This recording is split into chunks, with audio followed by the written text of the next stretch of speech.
Welcome to my channel. My name is Antonio Gervasoni.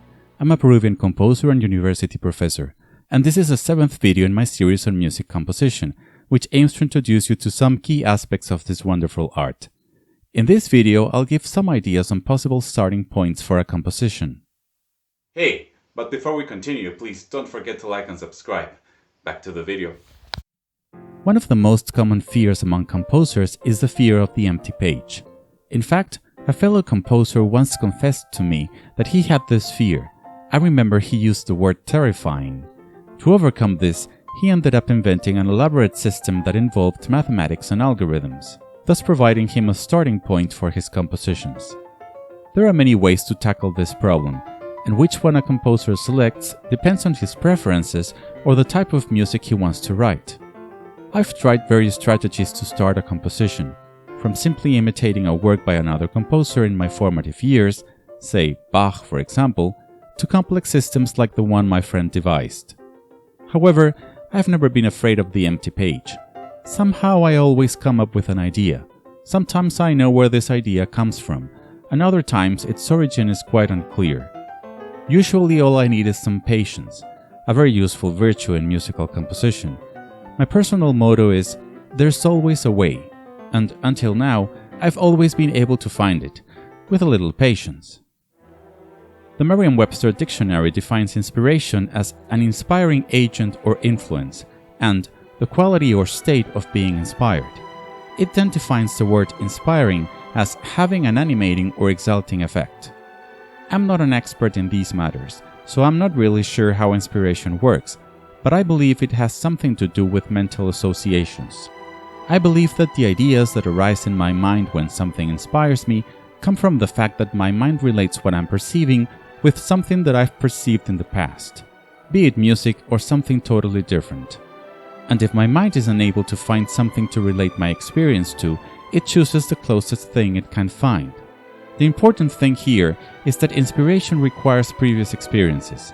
Therefore, a key aspect of becoming a composer, or any other type of artist, is to experience as many things as possible, within the limits of what's desirable, of course. However, I wouldn't say that having no experience in something prevents a composer from being inspired by it. Experience just makes things easier. We listen to music from the moment we're born, and perhaps even while we're still within the womb. In this way, we passively assimilate the fundamental musical practices of our particular culture. The process is very similar, if not identical, to the way we learn our mother tongue. So the first thing a composer needs to develop his composing ability is simply listening to music. Lots of music. However, there are ways in which a composer can write music that seems to be devoid of any cultural influence, which often involves a system of some sort, leading many to criticize those who do so, as they say that in this way anyone can compose, ruling out the need for talent. However, in my opinion, it's still a valid way of composing. Why not? The careers of many composers, including myself, began simply by imitating other composers. Indeed, one of my first compositions was a simple imitation of Mozart's style, although on my behalf, the harmony was a bit more modern. After all, one has to start somehow, and imitation is the simplest way of all. So if you plan to get started in the art of composition, don't rule out imitation. It's perfectly normal. Over time, you'll be able to create more personal works, and one day you'll develop your own style. Some say you are what you eat. Well, in the same way, I could say that you compose what you hear, unless you use some system that gives you a satisfactory result without the need for any type of source. One thing that is very commonly said about established composers is that their music shows the influence of another composer or various composers. Some may take this comment negatively, thinking that the uniqueness of their creations is being challenged, while others accept it as a compliment. However, this is true for almost all composers. Modern physics has overthrown the idea that matter cannot be created out of thin air. However, this is not true for art. My music didn't just come out of nowhere. Even composers who use mathematics must stand on the shoulders of other composers. There's simply no other way. Sometimes I imagine that my brain takes all the music I listen to, passes it through a kind of grinder, and then recombines the pieces. Much of the time, I'm aware of where my ideas come from, but I'm also aware of the differences between them and their source. Another starting point for a composition is other compositions, either your own or those of others.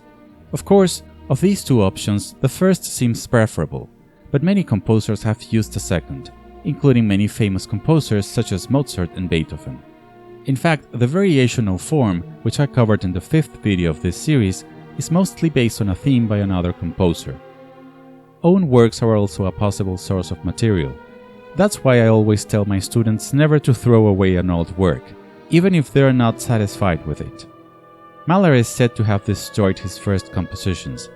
Whether true or not, this is not a good idea. Keep everything you write. You never know when it might come in handy. Folklore is another good source for musical ideas, and not just for popular music. In fact, many works by famous classical composers such as Stravinsky, for example, are based on folk melodies and rhythms. However, some composers despise this practice and try to stay away from folklore like the plague. They see it as a barrier to musical development and think that it clouds their efforts to create something totally new, and their point of view is valid if, in fact, they're trying to do just that. Some of them even harshly criticize composers who use folklore in their music. Exactly why, I don't know. But many composers like the idea that their music has some form of connection to a tradition, and if that is what they want, then using folklore is justified. In the end, whether or not folklore is a good starting point for a composition depends on your personal goals. Take a stand and make it yours, and don't let anyone bully you for it. Finally, there are what we call extramusical sources. In other words, things outside of the field of music that compositions can be based on. Some examples are books, poems, fictional characters, deities, objects, landscapes, and so on. In other words, there are things that inspire composers to write their music. Sometimes composers reveal the extramusical source of their works by suggesting them in the title, and if they do, the audience will probably expect some kind of relationship between how the piece sounds and its source of inspiration. I usually reveal the sources of inspiration for my music, but it isn't something that I'm obliged to do. I may prefer to keep them a secret. In the end, using extramusical sources is simply another way to get a starting point for a composition. Whatever allows a composer to write with ease and comfort is a good and desirable thing, in my opinion.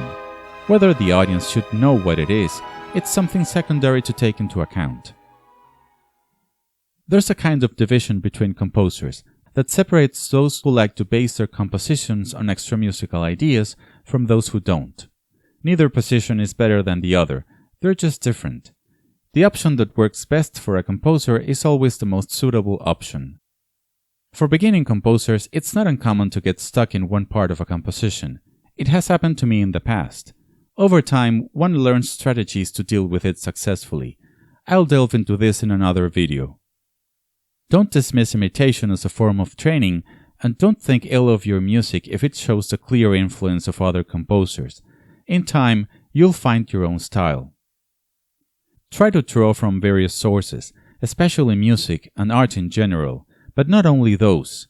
Do some yoga, visit some interesting plays, read a book on quantum physics, watch a documentary on Nepal, and so on. When you need an idea, you never know where it will come from. Thank you for watching this video, and subscribe to be notified when I post a new one. I give private lessons online on composition. If you want to know more, click on the linked video or visit my website. The link is in the description below.